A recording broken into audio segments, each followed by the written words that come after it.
ఆప్తులైన వారు ఆకలిరిగి అన్నం పెట్టిరి, ఆకలితో నుండగనే అడ్డగించి లాగుకుంటిరి.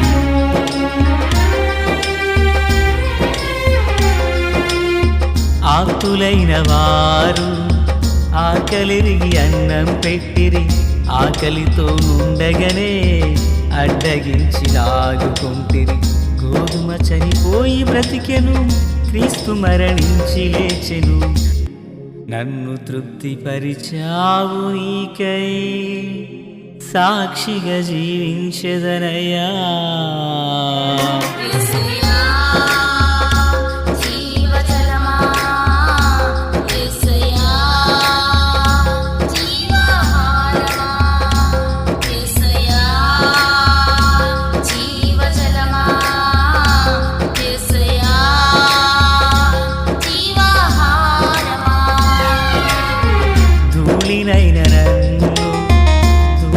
నిలిపావు, ఎన్నికలేని నన్ను ఏలికగా చేశావు.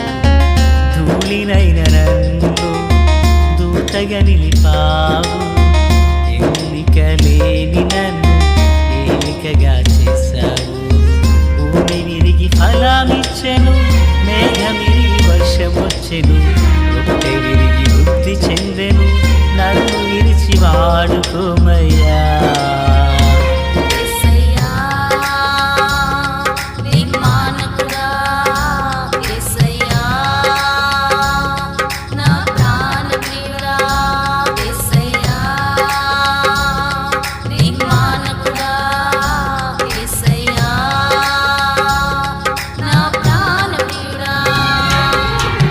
ధూళినైన నన్ను దూతగా నిలిపావు, ఎన్నికలేని నన్ను ఏలికగా చేశావు.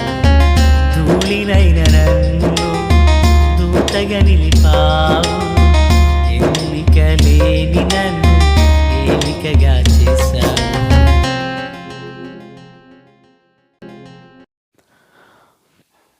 ప్రభువైనటువంటి యేసుక్రీస్తు వారి పరిశుద్ధమైన నామంలో తండ్రి అయిన దేవాది దేవునికి నిత్యము స్తుతియు స్తోత్రములు, మహిమయు ఘనతయు ప్రభావములు యుగయుగములు ప్రభునకే చెల్లునుగాక. ఆత్మీయులారా, బాగున్నారు కదా? దేవుని మహాకృపను బట్టి మరో పర్యాయం మనం ఎలాగున కలిసి దేవుని దైవవాక్యమును ధ్యానము చేటుకు గాను మహాదేవుడు మనకు అనుగ్రహించిన ఈ మంచి తరుణాన్ని బట్టి మనం ప్రభువుని ఎంతగానో స్తుతించబద్దులమునై ఉన్నాము. దయగలిగిన ఆయన ఆత్మచేత సమభూమి గల దేశమున ప్రభువు మనలను నడిపించునుగాక. ఆమేన్. ప్రియులారా, నేటి దినాన వాక్య ధ్యానం కొరకైన భాగం లేవియాకాండం 26వ అధ్యాయము 1వ వాక్యం. మీరు విగ్రహములను చేసుకొనకూడదు, చెక్కిన ప్రతిమను గాని బొమ్మను గాని నిలవబెట్టకూడదు. మీరు సాగిలపడుటకు వేరొక రూపముగా చెక్కబడిన రాతిని మీ దేశములో నిలపకూడదు. నేను మీ దేవుడైన యెహోవాను. నేను నియమించిన విశ్రాంతి దినములను మీరు ఆచరింపవలెను. నా పరిశుద్ధ మందిరమును సన్మానింపవలెను. నేను యెహోవాను. ప్రార్థన. తండ్రి దేవా, స్తోత్రాలు. చదవబడిన వాక్యము మీది, వినుచున్న వారందరూ మీ వారు. ప్రభువా, మీ దాసుడనైన నన్ను సంపూర్ణముగా మరుగుపరచి మేలుతో నింపి మీ దైవస్వరమును వినిపింపచేయండి. యేసయ్య నామములో ఆమేన్. ప్రియులారా, బాగున్నారా? దేవుడు మనల్ని ఎంతగానో ప్రేమించి గడిచిన దగ్గరగా 51 వారములు కాపాడి ఇదిగో 52వ ఆదివారానికి దేవుడు మనలను నడిపించారు.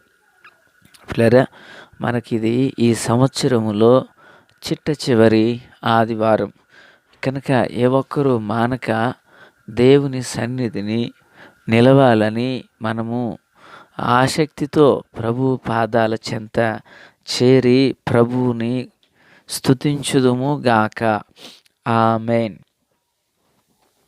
ప్రియులారా, ఈ చదవబడిన వాక్యములో మహాదేవుడు సెలవిస్తున్న మాట, మీరు విగ్రహములను చేసుకొనకూడదు అంటున్నారు.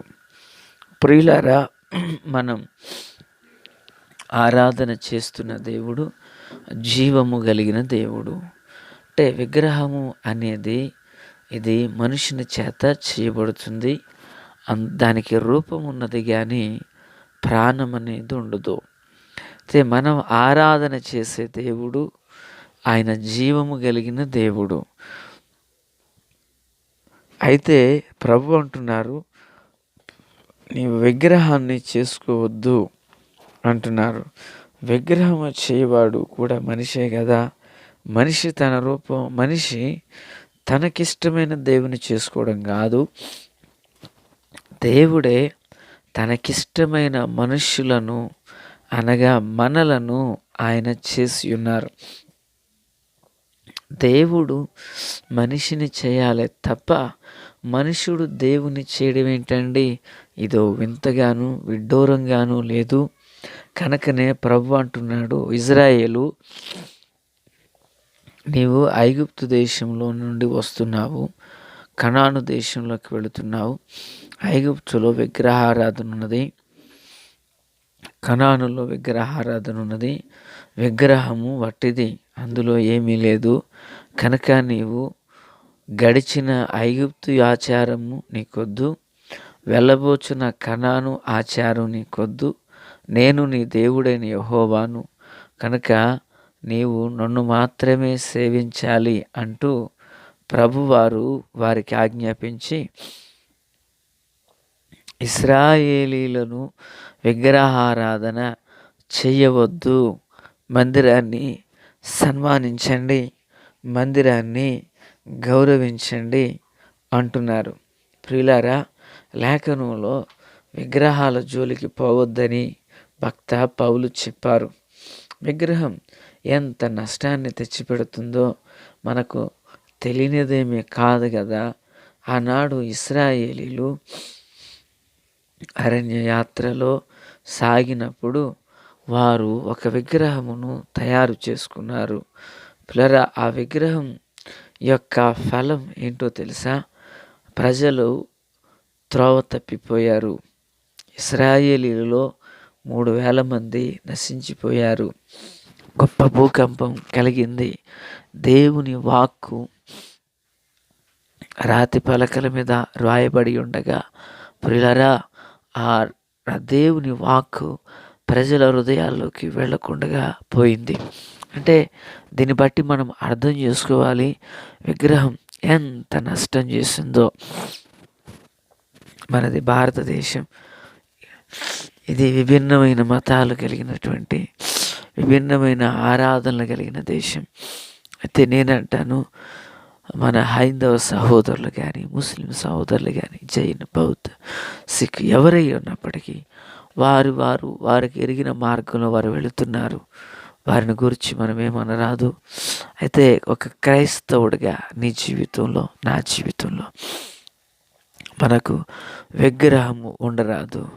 విగ్రహము బొమ్మ, దానికి ప్రాణం లేదు, దానికి జీవం లేదు, దానికి చలనము లేదు. కళ్ళు ఉండి చూడవు, చెవులుండి వినవు, నోరుండి మాట్లాడదు. అది కాళ్ళు చేతులు కనిపిస్తాయి కానీ పనులు చేయలేదు, నడవలేదు. దాన్ని సేవించేవారు అట్టివారిగానే మిగిలిపోతారు. ప్రియులారా, ఈ మాటలు వినాలి. విగ్రహాన్ని చేసుకుని ఇజ్రాయేల్ జీవితంలో నష్టం వాటిల్లలేదా? ఈ మాటలు వించిన ఆత్మీయులారా, మరి నీ జీవితంలో విగ్రహం అనేది నీకు నష్టాన్ని తెస్తుంది తప్ప లాభం ఏది నుండదు. నీకు నష్టాన్ని తెస్తుంది తప్ప లాభం అనేదే కలగదు. చూడండి, దేవుని వాక్యంలో రాహేలు అనబడిన ఆమె కాముంటారు. ఆమె మంచి దైవ భక్తుని యొక్క భార్య. ఎంత దైవభక్తి కలిగిన వాడు ఆయన మోకరిల్లి ప్రార్థన చేస్తే అద్భుతాలే. పరలోకం నుండి ద్వారమే తన కొరకు వేయబడుతుంది.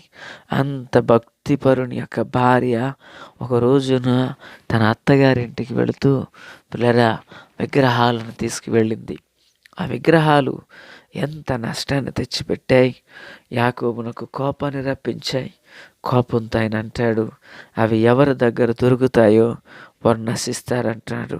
ఆ ప్రకారంగానే ఆమె పితరుల సమాధుల్లోకి చేర్చబడక చనిపోయింది కదా. ప్రియులారా, కారణం విగ్రహాలే కదా. అంటే విగ్రహం ఒక వ్యక్తిని ఎంత నష్టానికి, ఎంత దేవునికి దూరం చేసిందో చూసారా.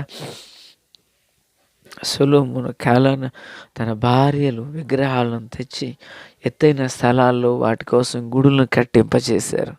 పిల్లరా, సొలొమోను ప్రపంచ చరిత్రలో ఎప్పటికీ కానీ, సొలొమోను ముందు తరంలో కానీ అంతటి జ్ఞానవంతుడు మరొకరెవ్వరూ లేరు కదా పిల్లరా. సొలొమోనా, నీ జ్ఞానం ఏమైంది? విగ్రహాల దగ్గర అంతటిని ఆత్మీయతను పోగొట్టుకున్నాడు. రాహేలు ప్రార్థనా పరునివైన భార్యవు నీవమ్మా. ఆ ప్రార్థన నీ జీవితంలో ఫలించలేదా? లేదయ్యా. ఎందుకు ఫలించలేదంటే విగ్రహం నన్ను వెనుతట్లాగింది. ఇజ్రాయేలు నిజానికి వాగ్దాన దేశంలో మేఘస్తంభంలో, అగ్నిస్తంభంలో కాపాడబడిన నీవు 3,000 మందిని ఎందుకు కూలిపోయావంటే విగ్రహమే. ఈనాడు క్రైస్తవునికి పిల్లరా ఎన్నో విగ్రహాలు ఉన్నాయి. ఆదివారం పని వస్తే ఒక విగ్రహం, ఆదివారం తనకు పని వస్తే అదే విగ్రహం. నా దేవుని పిల్లరా, కొందరికి డ్యూటీ ఓ విగ్రహం, కొందరికి శుభకార్యాలు ఒక విగ్రహం. పిల్లరా, మరికొందరికి ఇంట్లో ఉన్న పని ఒత్తిడిలో విగ్రహం, కొందరికి బాధ్యతలు విగ్రహం, ప్రార్థన లేకుండా ఉండడం ఒక విగ్రహం. ఆయన పగలు రాత్రి 11 అయినా మనుషులతో మాట్లాడుతూనే ఉంటాడు, ఫోన్లో మాట్లాడుతూనే ఉంటారు పిల్లరా. కానీ ప్రభు యొక్క ప్రార్థనలోకి వచ్చేసరికి 5 నిమిషాలు ప్రార్థన చేస్తే ఆకాశంలో నక్షత్రాలు కనపడుతున్నాయి. కారణం, మనుషులతో మాట్లాడినంత ప్రీతిగా ప్రార్థనలో ప్రభుతో మాట్లాడలేకపోతున్నా. కారణం ఓ విగ్రహం. నేను అంటాను, ఏ విగ్రహమైనా ఆ వ్యక్తికి నష్టాన్నే తెచ్చింది. ఈ మాటలు వించిన తల్లి, ఈ మాటలు వించిన తండ్రి, బిడ్డగా ఓ తమ్ముడా చెల్లాయి వన్నగా ఈ మాట చెబుతున్నా, నీ జీవితంలో ఏది నీకు విగ్రహంగా మారకూడదు. ఆదివారం స్పెషల్ క్లాస్ అంటావు, అదొక నీకు విగ్రహమే. ఆదివారం ప్రత్యేకమైన డ్యూటీ విజిటింగ్ అంటావు, అదొక విగ్రహమే. మన జీవితంలో విగ్రహం అనేది నష్టాన్ని తెస్తుంది తప్ప లాభాన్ని తేలేదు. అబ్రహాము జీవితంలో విగ్రహాలు ఎంత నష్టాన్ని తెచ్చాయో. వాళ్ళు బొమ్మలు చేసి అమ్మేవాళ్ళు. హారానులో ఎందుకు తండ్రి చనిపోయాడు? అక్కడ మరల వారు వ్యాపారాన్ని స్టార్ట్ చేశారు. చూడండి ప్రియులారా, ప్రత్యక్షంగా పరోక్షంగా విగ్రహాలు అనేక మంది జీవితాల్లో నష్టాన్ని తెచ్చిపెట్టాయి, దేవునికి కోపాన్ని తెచ్చిపెట్టాయి. కనుక దేవుని ప్రియమైన పిల్లలుగా మన ఆత్మీయ జీవితంలో, పరిశుద్ధ జీవితంలో విగ్రహం లేక మందిరాన్ని సన్మానించి ప్రభు దయను పొందుదుముగాక. ఆమేన్. తండ్రి దేవా స్తోత్రం. వాక్యం అందరి హృదయాల్లో ఫలభరితం చేసి మేలుతో నింపి నడిపించి మహిమ పొందే కార్యాలు సఫలం చేయండి. దాసునిగా నన్ను స్వస్థపరిచి కృపతో నింపండి.